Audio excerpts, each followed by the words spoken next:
Media. What if I told you that there is a direct correlation between the amount of conflict you experience in your life and the amount of time you're spending online? Let's get into it. Hi, my name is Ronnie Cruz. After almost 2 decades as a career network marketer, I realized that despite continual work on my personal and professional development, that I had hit a massive brick wall. So I took a deep and honest look at myself, top to bottom, hoping to find answers, and my search led me to one conclusion. The definitions I held of my business, of my world, of my life were the very things holding me back. If I wanted to change, if I wanted to grow beyond my current circumstances, I had to wipe the slate clean and redefine. This show is dedicated to helping you identify the belief systems, the mindsets, the very definitions that have held you back, and then help you break through those limitations to finally create the life you've been working so hard to achieve. Welcome to the Redefine Podcast. Okay, happy podcast day. Happy podcast day to you. Welcome to the show if you're brand new. And of course, if you are an existing listener, welcome back. Welcome back. Thanks for tuning in and supporting the show. Let's get right into it.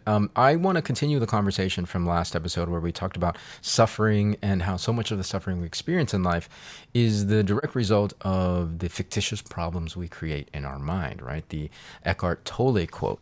And so to kind of continue that thread, I want to talk about conflict, and because and this is not like, I don't want to make a generalization that the world is going to hell, and that it's in complete turmoil. But I will recognize that there is a lot of turmoil and conflict happening in the world, even in our own individual lives. The amount of conflict has seemed to increase as the years go by, and I want to really make the connection between the amount of conflict and the amount of time we're spending online and the internet and social media. Now, there's no research being done. I don't have any empirical data or proof. This is just anecdotal and my observation. But I do really believe that there is a direct correlation between the amount of conflict that you're experiencing and the amount of time you're spending online. And it is exactly because of what we were talking about in the last episode, where the narratives, our concept, our conceptualizations of life and our experience, when they're influenced by things online, it can go completely awry, right? Like the armed militia that is making threats towards female employees, right? Because they bought into a false narrative, and that false narrative took root in their minds.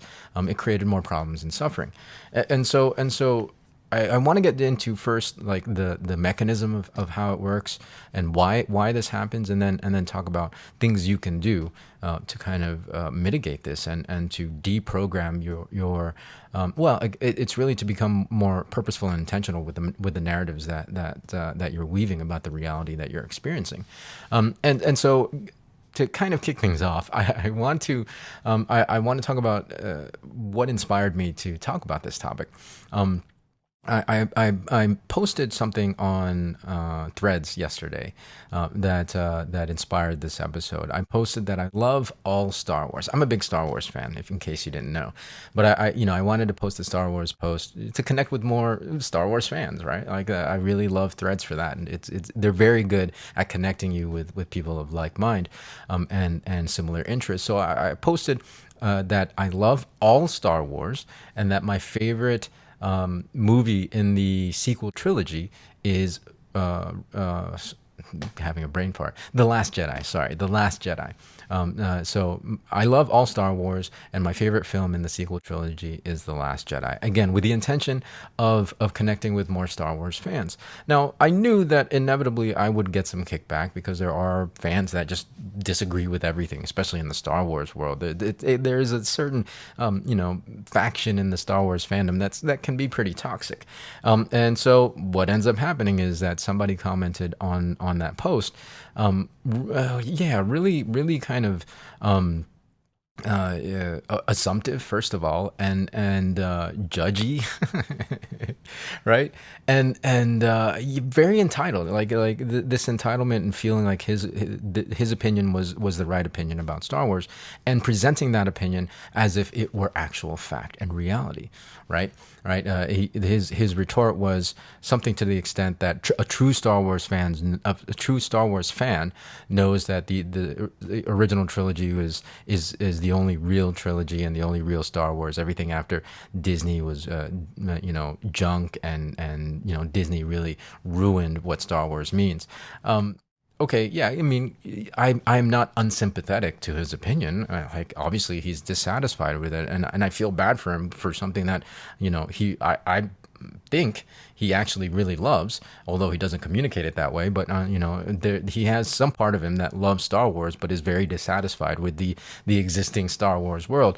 And so there's so much conflict between reality, as far as like actual reality, and the Star Wars that is being produced and being released, right now, especially post Disney era, and the Star Wars that he knows and that he wants to be real and to be actual Star Wars. And so this conflict arises, right? And so that got me thinking, well, why do people feel like their thing is the right thing, and that actual reality, when it doesn't align with what they want or what they believe to be true and right, that it just like there's no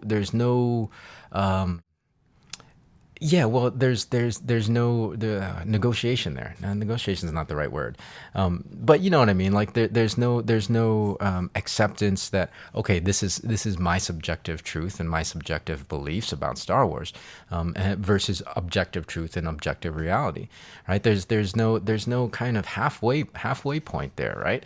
And so I got to thinking about this, and again, like, so many people behave and think this way, and I really firmly believe that it is because of the internet. And I've mentioned before in the past that the internet has created, has programmed us, in us, this compulsion, to just share our opinions whenever we want, and share them in a way that they are actually fact, right? Because there's not real discussion happening especially on the social feeds. There's no real discussion. There's no thoughtful conversation. It's just share, what you're going to share, and you get immediate validation. And so, it's kind of programmed this compulsion of making us more opinionated, and believing that those opinions are fact. And as a result, it creates a lot of conflict. And so, what is happening? Like, what mechanism is going on in our minds that is creating this dissonance and all this conflict in the modern world, in modern society? So let's start with that. The mechanism, right? Right.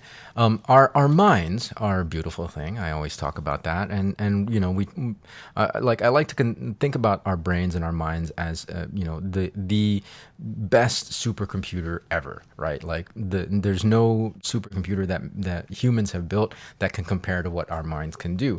And so, coming into the physical world, when we're born, our minds take in data, our minds take in information through stimuli, the stimuli around us, through our senses, and then our brains kind of categorize that and make sense of it and weave a narrative about the external world so that we can better function in the external world, right? That's kind of the adaptive, in simplistic terms, that's kind of the adaptive mechanism, right? Our brains are here to make sense of the world, or the external reality around us, so that we can better function in it. Now, fast forward to the modern age and the internet age, where we now have smart devices and we have immediate access to information. Our brains are now exposed to that much more, well, infinite amount more information and stimuli, and so our brains are trying to make sense of it. The thing is, not all information in virtual reality can be trusted as far as lining up with actual reality. We know that especially social media, it is easy. It's easy to perpetuate and put out false information and false narratives, for personal gain or whatever, right? Whatever reason. But there's so much false stuff out there, false data, false information, that it becomes difficult to discern between the two. And what ends up happening with the exposure to this new virtual information is that if we're not aware of it, the algorithm will then give you more of what your neuroses desire, right? Like if you're kind of bent towards being a little neurotic, then the algorithm is gonna reinforce that. It's gonna validate those neuroses. It's gonna reinforce it, and it's gonna give you more of it to amplify it and magnify it. And so it just gets worse and worse and worse. And so we're taking in this information that feels very validating, and from the internet, the virtual reality. It feels very validating. It feels right. It makes us feel good because we get the thumbs up, and we get to give a thumbs up. And so that starts to shape in our mind what we think is reality. It starts to shape and influence the narrative. Remember, before the internet, before smart devices, the narratives that we weave were largely influenced and created by the world, the external reality around us. And of course, the communities that we're a part of, our friends, our families, things like that, but largely of the external reality around us. Now that we have this exposure to virtual reality and inundated by a lot of false and untrue information that is fed to us by an algorithm that really, if we're again unconscious of it, is feeding our neuroses, then that now becomes what we're creating our narratives from, right? We're these virtual and often false realities are influencing the narratives that we have about the world. And then what happens from there is that when the virtual realities that we have bought into and believe is our actual reality, when those things don't align with what's in actual reality, right? What's in physical reality, then there's a tremendous amount of dissonance, right? And of course, with dissonance comes conflict. As in this Star Wars fan that commented on my post yesterday.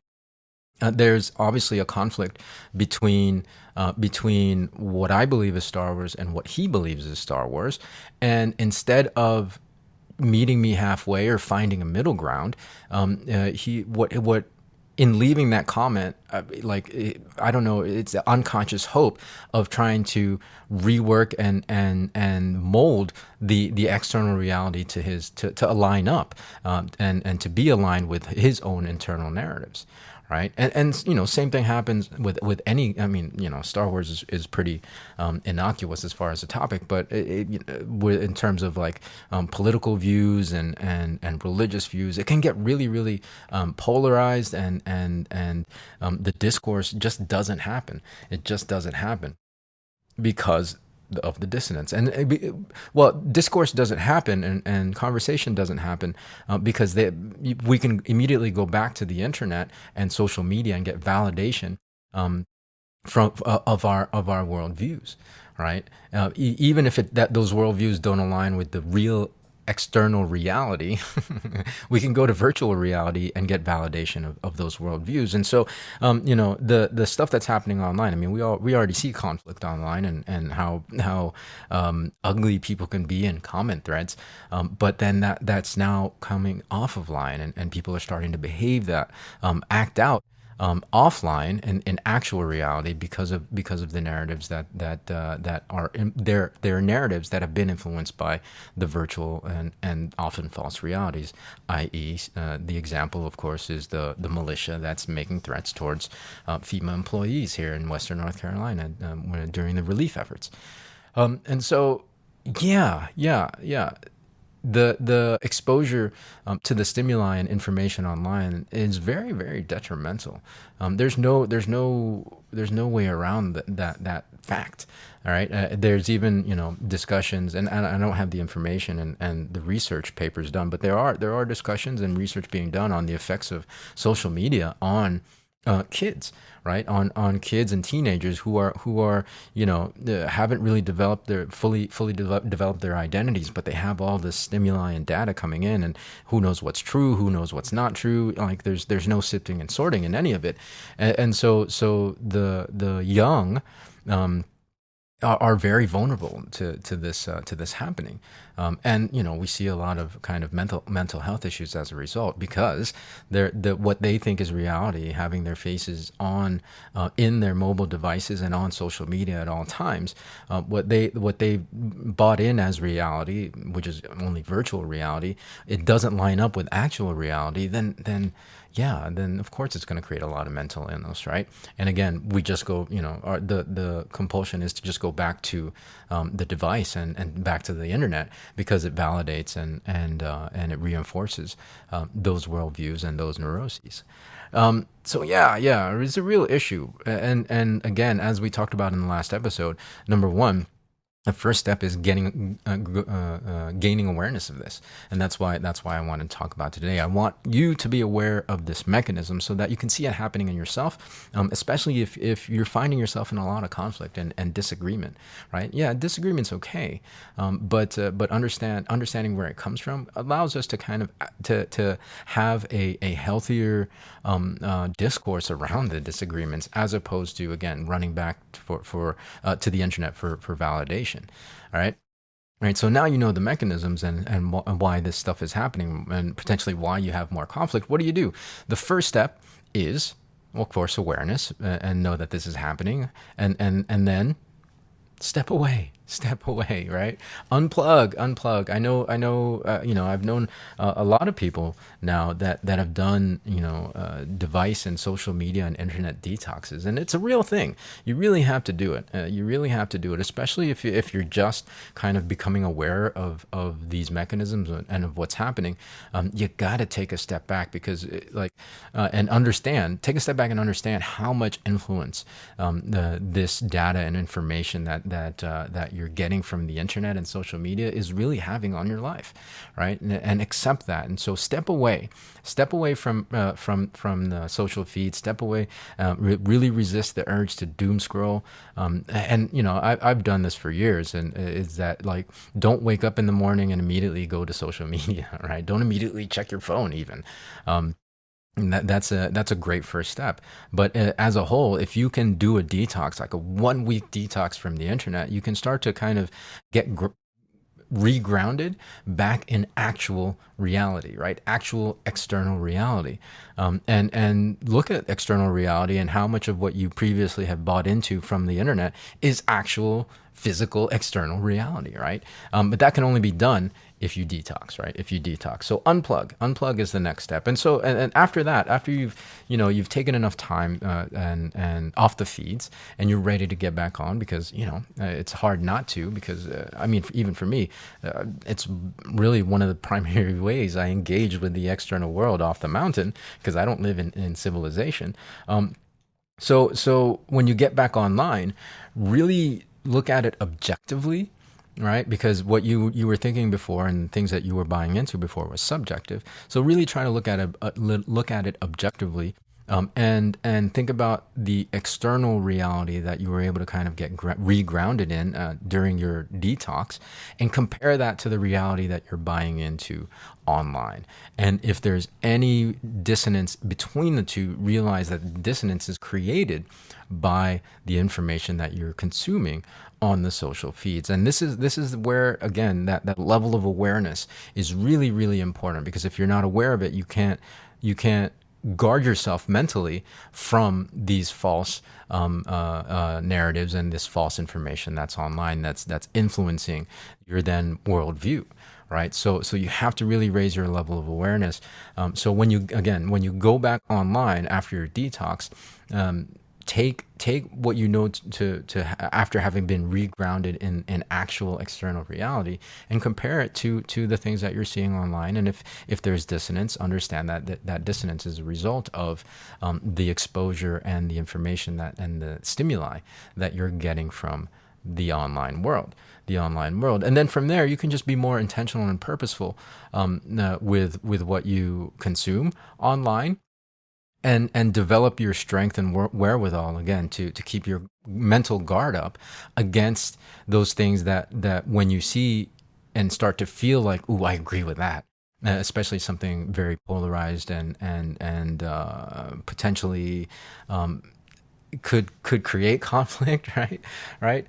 Really raise your level of awareness and put up your mental guards and say, okay, that piece of information I think is calling to my neuroses than it is to the logical side of my brain, and so I'm gonna even if I decide to take a look at that piece of content or that piece of information, I will put a mental guard on myself to know that that is just internet information and virtual reality, and it may not be, until I verify it and vet it, it may not be actual reality, right?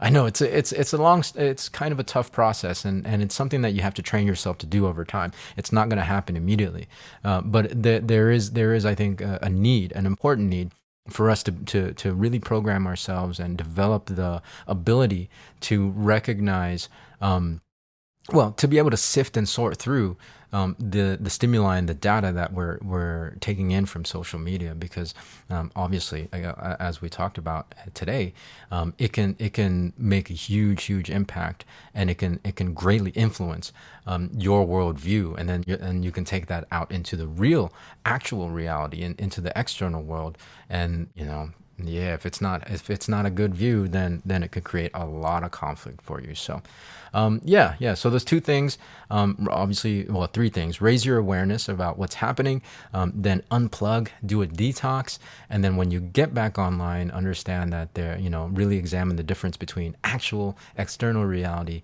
and virtual reality, which a lot of the virtual stuff that you're exposed to online may or may not be true. Right, may or may not be true. Okay, so that's it. Hopefully that helps. Hopefully that makes sense. Leave me a comment in the comment section below of this video if you have any thoughts. You can email me now, I think, on the podcast. I don't know where the actual button is, but there might be an email me button on the podcast if you have any thoughts. I would love to hear it, and maybe discuss some of your thoughts in a future episode, but that would be really appreciated. Other than that, I still am doing fundraising for the relief efforts here in Western North Carolina. I'll leave the GoFundMe link in the show notes of this episode, in the description of this video. This YouTube video. And also one last thing, I am going to be doing, the second one, I did a online virtual open mic as a fundraiser for relief efforts here in North Carolina. I'm going to do it again in a week from Friday, a week from tomorrow, as of the release of this episode. So tune into that. It's on Facebook if you want to participate. If you're a musician, we'd love to have you donate a few, your time really, and a few songs so that people. It's a fundraiser, right? So it's virtual open mic on Facebook. I'll make another announcement in the next episode for that, but. It's keep a look out for it, and then of course connect with me on the socials. I'll leave the links in the show notes of this episode. But thanks. If this topic, or the last ask, if the conversation today, if it really kind of got you thinking, and if you think that it could help somebody else, if it could help somebody in your life gain perspective on how they're using social media and the potential negative effects that it can have on life and on their lives, please share this with them. Please share this episode with them. We really got to get this information out there so people are more aware of what's actually happening in our minds because of our exposure to the virtual world, right? All right. Okay. So that's it. Anyways, I'm going to go ahead and go. Have a great rest of your day. Have a great weekend. We'll catch you next week with a fresh new episode. So until then, be well, be safe. I'll see you in the next episode.